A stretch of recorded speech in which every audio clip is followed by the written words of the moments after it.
Hello everyone, I am सदैव सिंह चारण। आदर्श बाल मंदिर के ऑनलाइन क्लासेस में आपका स्वागत है। जैसा कि हम पढ़ रहे थे, आज पार्ट ऑफ स्पीच हमने ग्रामर का कंप्लीट किया था। उसके बाद एक दो पोएम पढ़ी थी और आज आपकी जो लास्ट पोएम है, पोएम पार्ट का जो लास्ट पोएम है, जिसका नाम है, जो पोएम हम पढ़ेंगे, the voice of the rain. The voice of the rain इस पोएम का नाम है और वॉल्ट विटमैन ने इसको लिखा है। तो ये पोएम हम आज स्टार्ट करने जा रहे हैं। तो उससे पहले पोएम के बारे में कुछ बात कर लेते हैं। ये जो पोएम है, ये वर्षा का मानवीकरण, पर्सोनिफिकेशन किया गया है। वर्षा का क्या किया गया है, यानी रेन का पर्सोनिफिकेशन, यानी वर्षा को एक मानव के रूप में बताया गया है। कवि जो पोएट होता है, वो रेन से प्रश्न पूछता है कि वह कौन है। उसे वर्षा उत्तर देती हुई प्रतीत होती है कि वह धरती की आवाज़ है। अब वर्षा तो उत्तर देती नहीं है, वर्षा से आप प्रश्न पूछ सकते नहीं हैं, लेकिन फिर भी वर्षा को एक मानव बताया गया है, इसलिए इसको हम कहते हैं पर्सोनिफिकेशन। फिगर ऑफ स्पीच में हम पढ़ते हैं जिसमें पर्सोनिफिकेशन हम इसका यूज़ करते हैं, जिसमें एज अ पर्सन,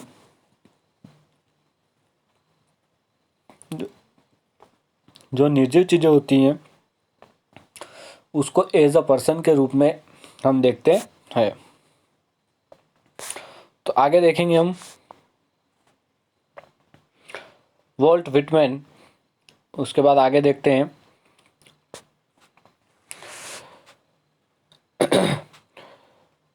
प्रश्न पूछती हैं कि वो धरती की आवाज़ है। कवि को वर्षा के बारे में अपने मन के भाव वर्षा की गिरती हुई बूंदों के स्वर में सुनाई देते हैं और वह उन्हें अपनी भाषा में कविता के रूप में प्रस्तुत कर देता है।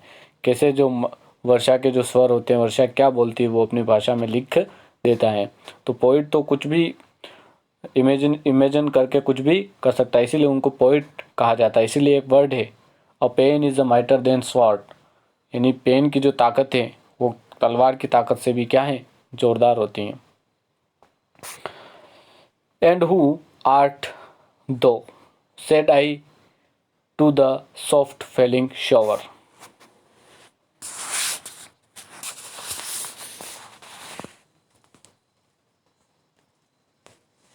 क्या कह रहा है वो, आर्ट यानी हो, आर्ट यानी यहाँ पर है हो, आर्ट का मतलब होगा हो। दो यानी तुम, दो यानी तुम। उसके बाद सॉफ्ट फॉलिंग यानी धीमे धीमे गिरना, धीरे धीरे फॉल यानी गिरना, सॉफ्ट यानी हल्का यानी धीरे धीरे गिरना। शॉवर जो होता है, शावर हम कह सकते हैं कि शावर, बूंदे जो बौछारें होती है वर्षा की, उनको कहते हैं रेन ड्रॉप्स कह सकते हैं जिनको। विच स्ट्रेंज टू टेल, स्ट्रेंज यानी हम कह सकते हैं, स्ट्रेंज यानी हम क्या कह सकते हैं, अजनबी। तो अरे तुम कौन हो, एंड हु आर्ट दो, अरे तुम कौन हो, कौन कह रहा है, पोइट कह रहा है। Said I to the soft falling shower, यानी मैंने धीमे धीमे गिरती हुई वर्षा की बौछारों से पूछा। तो धीमे धीमे वर्षा की जो बौछारें गिर रही थी उनसे मैंने पूछा कि अरे तुम कौन हो। Which strange to tell gave me a answer as he translated. Which जिसका, विच यानी जिसका, स्ट्रेंज टू टेल, स्ट्रेंज यानी जिसका अनुवाद किया, यह बताने लगता है कि उन्होंने मुझे उत्तर दिया। यह बताने में अजीब लगता है कि उन्होंने मुझे उत्तर दिया। स्ट्रेंज टू टेल, विच जिसका, स्ट्रेंज टू टेल यानी अजीब लगता है, बताने में अजीब लगता है। Gave me answer as here translate, उन्होंने जो मुझे उत्तर दिया, जिसका यहाँ अनुवाद किया जा रहा है, हमारी भाषा में उसका अनुवाद किया जा रहा है। मतलब कि एंड हु आर्ट दो, अरे तुम कौन हो, ऐसा पोएट पूछता है। किससे पूछता है, वर्षा जो गिर रही है। Said I to this soft falling shower, वो हल्की हल्की जो बौछारें जो गिर रही हैं बारिश की बूंदे, उनसे। विच जिसका, स्ट्रेंज टू टेल बताने में अजीब लग रहा है। गिव मी आंसर, जिसका आंसर दिया गया मुझे एज ही ट्रांसलेट, जो मैं आपको ट्रांसलेट करके बता रहा हूँ। क्या आंसर मिला उसको, आई एम द पोएम ऑफ अर्थ। वो क्या कह रहा है, वो वर्षा की बूंदे उसको क्या आंसर दे रही है, I am the poem of earth, मैं धरती का गीत हूँ। पोयम यानी गीत यानी कविता, मैं धरती की कविता हूँ या मैं धरती का गीत हूँ। Said the voice of the rain, क्या कह रहा है, जिसका यहाँ अनुवाद किया जा रहा है, मैं पृथ्वी एवं अथाह सागर से चुपके चुपके निरंतर ऊपर उठती रहती हूँ। क्या कह रहा है, said the voice of the rain, वो ये बात किसने कही, voice of the rain. In internal I rise impalpable out of the land of the bottomless sea. इम इम्प्लेबल, इम्प्लेबल यानी हम यहाँ कह सकते हैं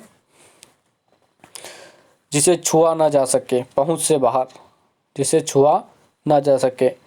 इम्प्लेबल, इम्प्लेबल यानी जिसे हम छू नहीं सकते या पहुँच से बाहर। बॉटमलेस, बॉटमलेस यानी अथाह, जिसका कोई किनारा नहीं हो, जिसका कोई बॉटम नहीं हो, जिसका कोई छोर नहीं हो, तो अथाह समुद्र। बॉटमलेस यानी अथाह समुद्र कह सकते हैं। बॉटमलेस सी यानी अथाह समुद्र। यानी मैं पृथ्वी एवं अथाह समुद्र से चुपके चुपके निरंतर ऊपर उठती रहती हूँ। वो क्या कह रही है कि मैं लैंड यानी पृथ्वी और बॉटमलेस सी यानी समुद्र से इम्प्लेबल यानी ऊपर उठती रहती हूँ, यानी पहुँच से बाहर।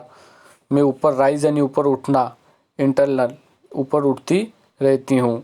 तो यहाँ पर जो पोएट है वो कहना चाह रहा है एंड हु आर्ट दो, यहाँ पर पोएट कह रहा है कि तुम कौन हो। तो वो जो बरसात की जो शोवर्स है वो उनसे कह रही है which strange to tell give me answer as ये ट्रांसलेट, वो अपना ट्रांसलेट करके बता रही है I am the poem of earth, मैं पृथ्वी का गीत हूँ। Said the voice of the rain, और वो वॉइस रेन वॉइस आवाज़ करती है। Internal I rise impalpable out of the land and the bottomless sea, वो क्या, मैं पृथ्वी एवं अथाह सागर से चुपके चुपके निरंतर ऊपर उठती रहती हूँ, ऐसी बात वो कर रही हैं।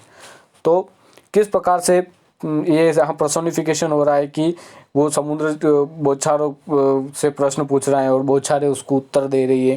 तो इस तरह से पर्सोनिफिकेशन यूज़ किया गया है।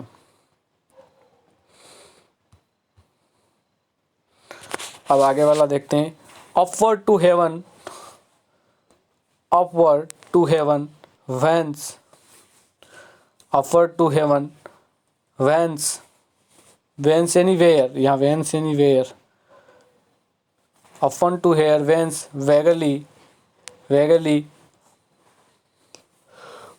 Formed, formed. Upward to heaven whence vaguely formed, यानी ऊपर की ओर, अपवर्ड यानी ऊपर की ओर, हेवन यानी आपको सबको पता है स्वर्ग या आकाश, यहाँ हेवन का मतलब स्वर्ग या आकाश से है। वैगनली, वैगनली का मतलब यह होगा अस्पष्ट रूप से, फॉर्म्ड यानी कोई भी रूप धारण किए हुए, अस्पष्ट रूप से, कोई अस्पष्ट रूप से, यहाँ पर क्या अस्पष्ट, अस्पष्ट,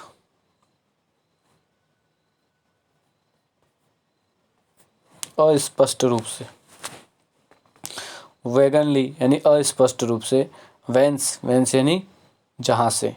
तो इस लाइन का मतलब है ऊपर आकाश की ओर उड़ती हुई, जहाँ से एक बिल्कुल अलग, ऊपर आकाश के रूप में उड़ती हुई। All together change and yet the same, all together change, पूरी तरह से, ऑल टुगेदर यानी पूरी तरह से, यहाँ का मतलब होगा पूरी तरह से, ऑल टुगेदर यानी पूरी तरह से।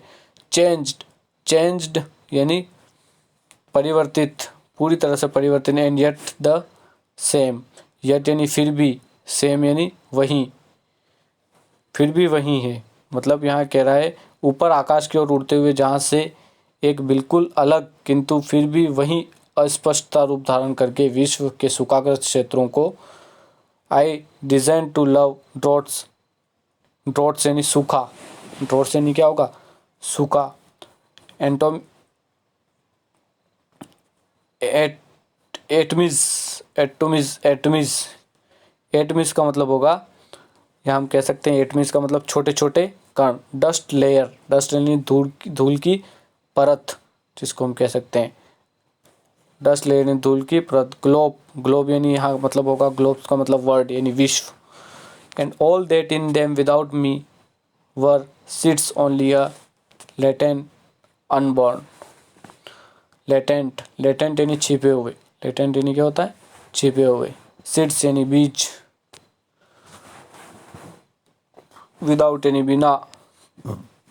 तो इन सब लाइनों का मतलब है कि ऊपर आकाश की ओर उड़ती हूँ, अपवर्ड टू हेवन, वेंस जहाँ, वेगली फ्रॉम्स जहाँ अस्पष्ट रूप धारण करके, all together changed, all together change जहाँ एक बिल्कुल ही अलग, बिल्कुल ही अलग, एंड येट द सेम, एक बिल्कुल ही अलग फिर भी वहीं, descent to, descent to love, descent to love का मतलब होगा उतरती हूँ, लव नहीं, यहाँ क्या है, लेव, सॉरी लव नहीं लेव, डिसेंट टू लेव उतरती हूँ, लेव यानी धोना या नहलाना या भिगोना।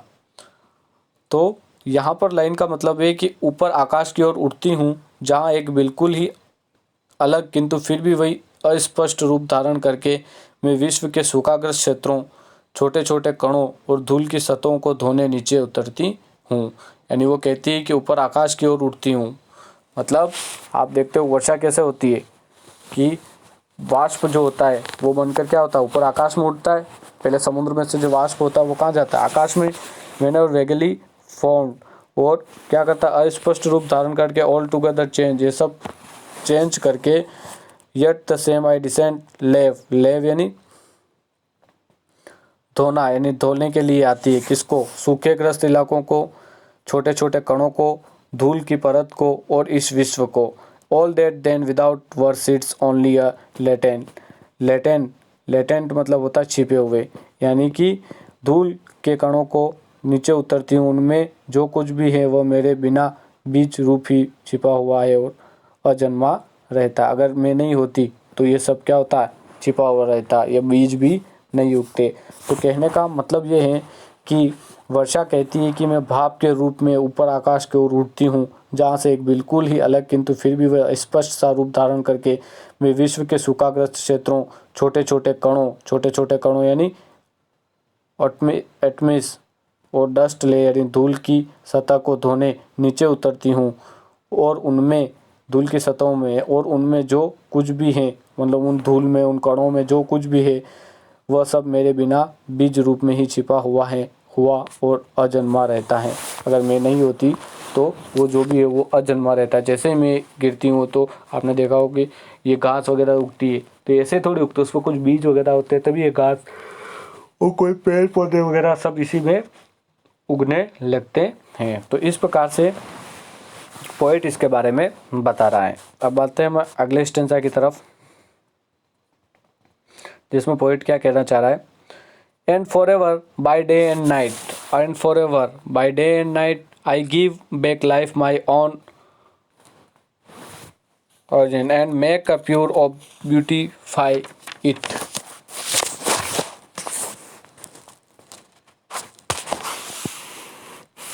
ओरिजिन, ओरिजिन मतलब होता है उत्पन्न करने वाला, ओरिजिन यानी उत्पन्न करने वाला, origin, six source of birth जिसको हम कह सकते हैं। उसके बाद फॉर एवर, फॉर एवर यानी हमेशा, ऑन, ऑन यानी अपना खुद का, ऑन जिसको हम कह सकते हैं ऑन यानी अपना खुद का, प्योर यानी शुद्ध या साफ, ब्यूटीफाई, ब्यूटीफाई यानी सुंदर बनाना। तो क्या कह रहा है कि वर्षा फिर कहती हैं और मैं हमेशा, मतलब वर्षा क्या कहती है, एंड फॉर एवर, और मैं हमेशा, बाय डे एंड नाइट, दिन व रात लगातार, I give back life to my on origin, origin यानी मेरे खुद के जन्म स्थान, धरती को, उसका खुद का जन्म स्थान क्या है, धरती को वापस जीवन देती हूँ जहाँ से मैं आती हूँ। आई गिव बैक लाइफ यानी बैक यानी वापस, लाइफ यानी जीवन, देना गिव यानी देना। तो क्या कह रही है, एंड फॉर एवर मैं हमेशा, दिन और रात लगातार चल के, आई गिव बैक लाइफ मैं वापस जीवन देती हूँ मेरे खुद के जन्म स्थान को, जहाँ से ज़मीन से वो आई है वहीं उसी जन्म स्थान को वापस क्या देती हैं, वर्षा जीवन देती हैं। And make pure and beautify it, and make pure मैं इसको शुद्ध बनाती हूँ, और क्या करती है, मैं इसको शुद्ध बनाती हूँ। क्या कह रही है वो, मैं इसको शुद्ध बनाती हूँ, and make pure and beautify it, और मैं इसको और भी सुंदर बनाना चाहती हूँ। जीवन देती हूँ और इसे साफ और सुंदर बनाती रहती हूँ। उसके बाद उसमें एक लाइन और बची है जो ब्रैकेट में है, क्या देखा ब्रैकेट, फॉर सॉन्ग यानी किसके लिए, क्योंकि गीत, issuing from a birth place after fulfilment wonder, wrecked का मतलब यहाँ होगा फुलफिलमेंट यानी पूरा होना, बर्थ प्लेस यानी जन्म स्थान, इशूइंग यानी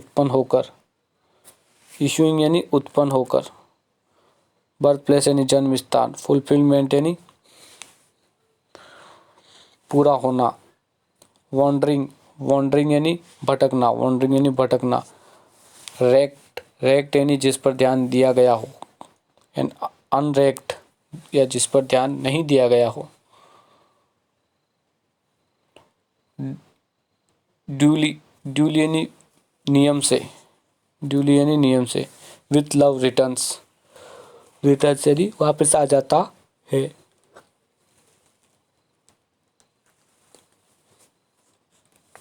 तो यहाँ ये कह रहा है कि क्योंकि अपने उत्पत्ति स्थान से निकलकर पूर्णतः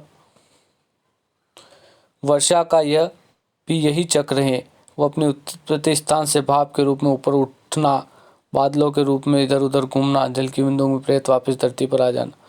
तो क्योंकि गीत, सॉन्ग यानी गीत, अपने उत्पत्ति स्थान से निकलकर, क्योंकि गीत जो होते हैं वो अपने उत्पत्ति स्थान यानी बर्थ प्लेस से निकलकर पूर्णतः पूर्णता को प्राप्त करके इधर उधर घूमता हुआ, चाहे उस स्थान दिया गया या न दिया गया, चाहे उस पर ध्यान दिया गया न दिया गया, नियम के अर्थात अवश्य ही प्रेम के साथ वापस आ जाता है। जैसे एक सॉन्ग होता है, वो क्या होता है कि उत्पन्न होकर, इशूइंग यानी उत्पन्न होकर, अपने जन्म स्थान से उत्पन्न होकर, आफ्टर फुलफिलमेंट यानी पूरा होता है, वॉन्डरिंग यानी घूमता हुआ, चाहे उसे पूछा गया या माना गया हो या ना माना गया हो, ड्यूली यानी नियम से, विथ लव रिटर्न वापस आ जाता है, यानी प्यार के साथ वापस आ जाता है, प्रेम के साथ वापस आ जाता है। उसी प्रकार वर्षा का भी यही चक्र है, वो अपने उत्पत्ति स्थान यानी धरती से उठती है, भाप के रूप में ऊपर उठती है, बादलों के रूप में इधर उधर घूमती है, जल की बूंदों के रूप में प्रेम सहित वापस धरती पर आ जाती है। तो वही बात बताइए कि वो किसकी, रेन की जो कल्पना है वो लव से भी की गई है, और रेन की कल्पना एक पर्सोनिफिकेशन यानी मानवीय अलंकार के रूप में भी इसका यूज़ किया गया है। तो ये काफ़ी अच्छी पोएम है। तो आई होप ये पोएम आपको समझ में आई होगी। इसकी 3 स्टेंजा है, इसको फिर से आप रीड कर ले, और इसके अंदर कोई भी प्रॉब्लम हो तो आप मुझे कमेंट या मैसेज करके बता दे। Thank you very much.